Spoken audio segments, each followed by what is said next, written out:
Like Group E, France, Ecuador, Honduras and Switzerland. Perennial powerhouses France, probably lucky to be there after a poor qualifying campaign. They lost 2-0 in their first leg of the playoffs to the Ukraine, but then another Liverpool boy as well, Mamadou Sakho, knocked in a couple and they went through 3-2 on aggregate, I think it was.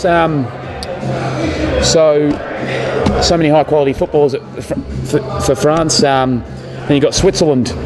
They topped their group quite easily. I think it was the easiest European group to qualify from. But in saying that, you got to do it. You got to do the job, and they did the job. Then you got Ecuador, finished above Uruguay, finished fourth in the South American qualifying, and Honduras on the world's biggest stage yet again. Even though they don't have the star name players, it's going to be an interesting group, this one. Yeah, I think the qualifiers they're important, but it's how many teams you've seen that they didn't qualify well, but they got to the semi-final.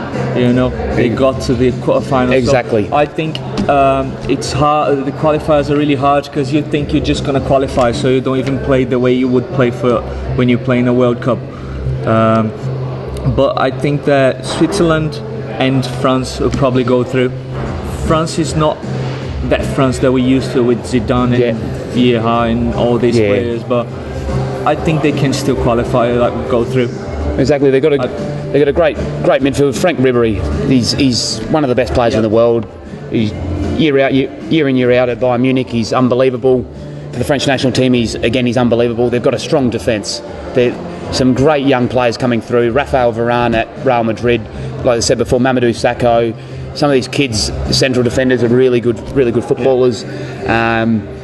It's just whether the last World Cup infighting cost them dearly. I can't see that happening again. I think they've got a good solid base this time around. They're going to qualify easily. Switzerland probably will qualify as well. Some good young players.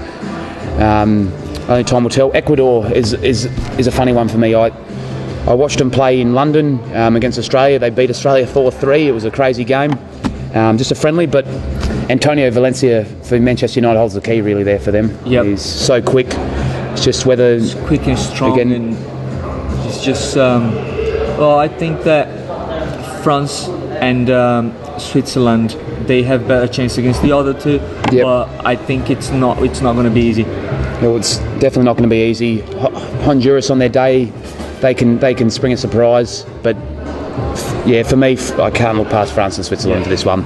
Because I think France didn't do well last World Cup because of the group wasn't united. You know what I mean? Exactly. Like the coach, he just couldn't manage the team.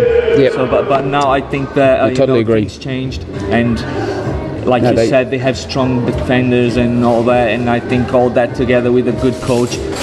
Yeah, exactly. I don't see them being in the semi-final, but I see them going through. I think they go through. Yeah, definitely go through.